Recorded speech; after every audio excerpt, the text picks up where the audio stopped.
Hey everybody, welcome to Bura Tech. In this episode, we're going to be talking about how to learn to code in 2020. Alright, welcome back. Before we start this video, I want to make sure that you like and subscribe. The more subscribers we get, the more videos we can produce. If you really like this channel doesn't do a Patreon. Instead, we sell our digital products down below. Every dollar that we get from the products you buy below goes into making more content. Alright, so you want to learn to code, but you don't really know where to start. Maybe you've already tried to learn to code and it hasn't worked out. So what do you do? And what do you do in 2020? Well, it's actually quite easy. All you have to do is start coding. Believe it or not, it is just that simple. So in this video, I'm going to give you 5 major tips to become an excellent coder in 2020. This video is for beginners. If you've coded before or are an advanced coder, then this video is probably not for you. This is for the people that have tried to code or are beginner coders themselves or have never coded at all. So the first tip I'm going to give you today is to just simply start coding no matter what. Maybe one friend says to you start web development, another one says app development, another one says machine learning. I want you to pick something and just do it. If you just simply pick something and start today by you going through some simple YouTube videos and some simple YouTube tutorials, then you are already on the path to becoming a good coder. It really doesn't matter what language you pick. I would recommend picking up either Python or web development, and if you really want to do game development, just pick a game engine and go from there. It really doesn't matter what language you pick, as long as you're getting the concepts. A lot of the concepts that you learn in one language will apply to other languages. In fact, programmers learn multiple languages over their careers, mostly because one language becomes obsolete or there's other opportunities in another language. So you will be switching languages, so it doesn't really matter which one you pick. What I highly recommend that you don't do is pick machine learning. I know that machine learning is awesome and really cool, but it's really difficult to start off with, so I would recommend something else. The second tip I have for you today is to build practical projects. Now, if you want to become a good coder, you have to think of your career like a sports athlete or a musician or actor. You practice and then you perform. And the best way to get better is to build lots of projects. Even if it's something simple as taking in text and printing that text out.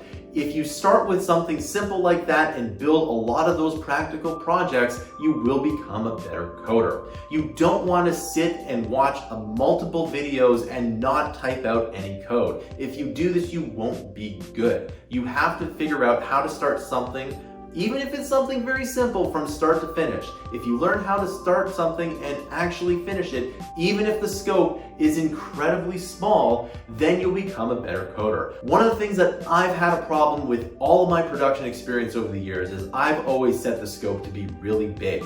And if you really want to get good at something really fast, set the scope really small and finish a lot of small projects. This is the #1 advice I have for you if you want to become a good coder. The third tip I have for you today is to keep a journal. Now, what I do is whenever I learn something, I write it down in a spreadsheet. And what I do is review the spreadsheet from time to time again. If I figure out how to, let's say, use a for loop in an interesting way, I write that down and I write out the code so I can review it later. The reason why I do this is that it's very easy to forget your progress and it's very easy to forget how to do something. This happens to me all the time where I've gone through a project and I've learned how to do something, and then the next project I have to do something that's very similar or the exact same thing and I've forgotten how to do it. By adding everything into a journal and refreshing your memory, you will be able to code more from your head.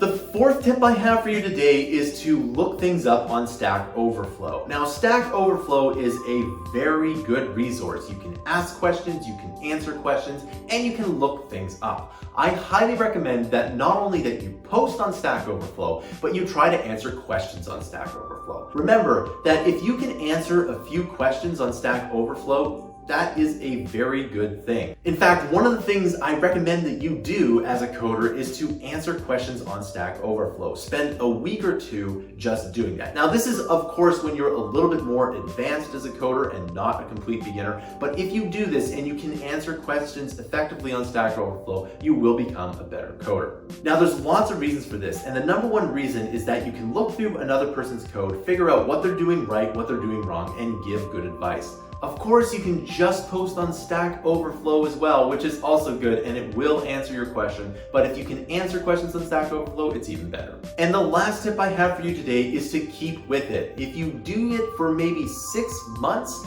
and you really hate coding, then maybe coding isn't for you, and that's perfectly okay. But remember, you have to stick with it for at least a month, but more likely 6 months. If you can figure out how to become engaged with coding for 6 months, then you will become a better coder. The way that I like to do this is to spend maybe 10 minutes a day, and once that 10 minutes is up, just stop.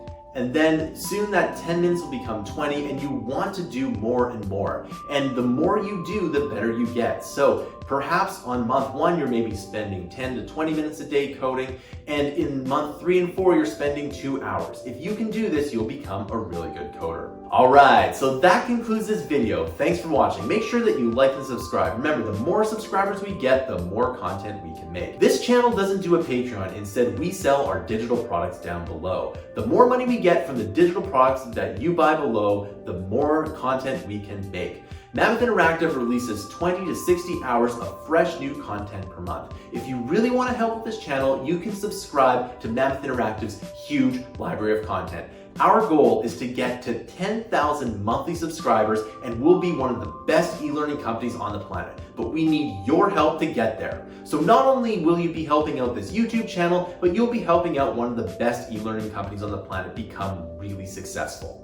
If you already are a subscriber to Mammoth Interactive, I want to thank you, because not only do you make this YouTube channel possible, you make the whole thing possible. Thanks for listening. I'll see you in another video.